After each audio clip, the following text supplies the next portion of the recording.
தம்பி குடல் குழம்பு செய்ய போகிறோம். ஃபஸ்ட்டு எண்ணெயை ஊற்றிக்கிறோம். சோம்பு, கரம் மசாலா ஜாமான் எல்லாத்தையும், பட்டை, கிராம்பு, ஏலக்காய், அன்னாசிப்பூ இலை எல்லாம் போட்டு லைட்டாக வெங்காயம் போட்டுக்கிறோம்.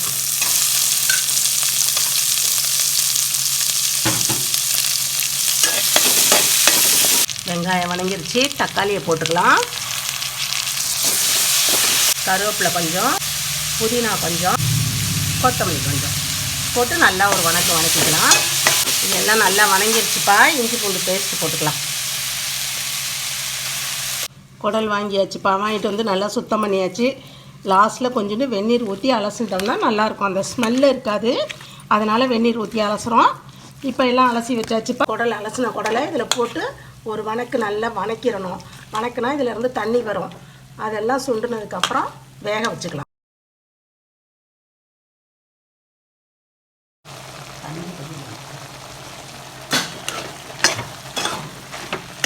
நல்லா தண்ணி வந்துருச்சு பாருப்பா. இந்த குடலில் இருந்த தண்ணி எல்லாம் வெளியில் வந்துருச்சு. மஞ்சத்தூள் போட்டு ஒரு வணக்கி விட்டுறலாம்.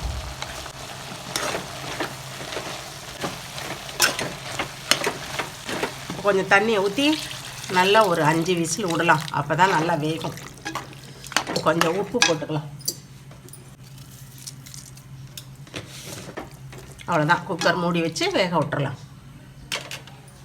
குடல் வெந்துருச்சான்னு பார்க்கலாம்ப்பா.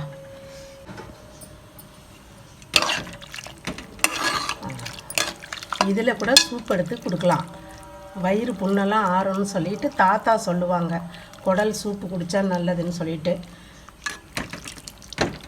இப்போ இதை குழம்பா வச்சிடலாம். குழம்பு மிளகாத்தூள் ஒரு 3 ஸ்பூன். கொஞ்சம் காரம் வேணுங்கிறதுக்காக வரமிளகாய் 1 ஸ்பூன் போட்டிருக்கேன். முன்னாடியே மஞ்சத்தூள் போட்டோம். லைட்டாக மஞ்சத்தூள் போட்டு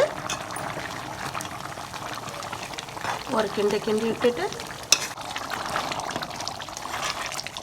குழம்பு கொதிஞ்சிருச்சு. தேங்காய் ஊற்றி ஒரு கொதிஞ்சது இறக்கி வச்சிடலாம். குழம்பு கொதிஞ்சிருச்சு. கொத்தமல்லி தலையை போட்டு இறக்கி வச்சிட வேண்டியதுதான்.